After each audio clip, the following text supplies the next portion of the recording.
While home prices are still rising, the rate of increase has slowed significantly. Redfin data cites a 0.2% rise in March, month over month. That beats the past 2 years.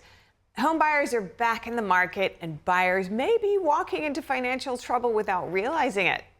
With bidding wars, high prices, and interest rates still challenging buyers, you may be at risk of making financial decisions you'll regret, but not with our next guest's advice. Larry Sprung joins us with advice on how to buy smart, stay competitive, and most importantly, still afford to enjoy your life after closing day.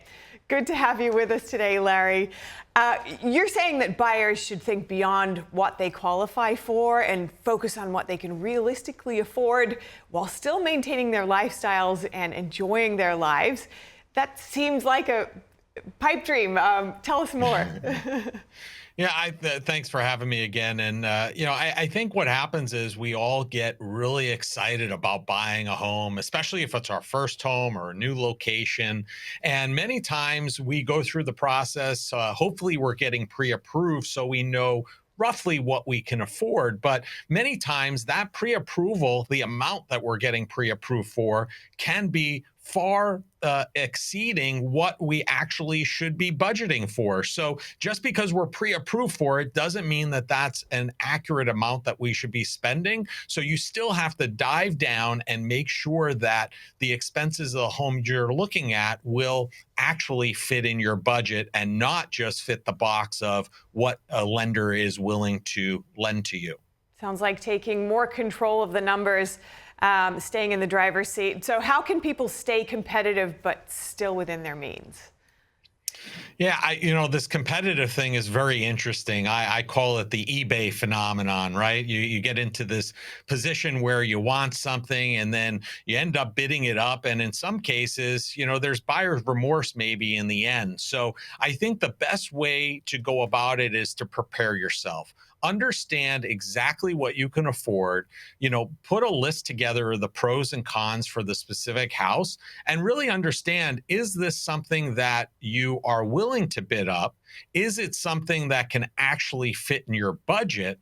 And three, is it something that maybe you're willing to go a little bit above and beyond for? And if not, it's okay to walk away. There are plenty of options out there. Because remember, at the end of the day, you don't want to put yourself and your family in a situation that you have this house that you maybe overpaid for, but you cannot have the extra income or the extra spending available to enjoy the other things in your life that bring you joy as well. Seeking that sweet spot with budget and lifestyle balance. Speaking about budgets, rising interest rates really are affecting people's budgets at the moment. So what are some ways that buyers can keep borrowing costs under control?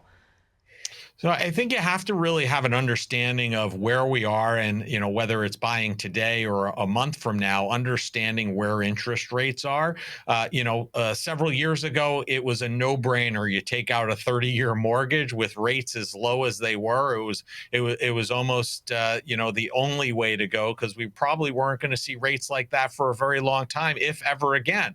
Now we're in a much different position where rates are considerably higher. So I think you have to think about it more strategically. And maybe if you were somebody who really wanted a fixed mortgage, maybe you'll be better off with an adjustable rate or an ARM set for 5 or 7 years so that you can be in a position to refinance. And I would say anybody who's using financing, you really want to stay on top of it because it may make sense in the future to refinance. So there are things that you have to look at, and you want to make sure that the mortgage, again, whatever you're pre-approved for, the amount, as the rate changes, you want to make sure that the amount of the home you're looking for and the amount you're going to borrow is still within the realm of what your budget can afford.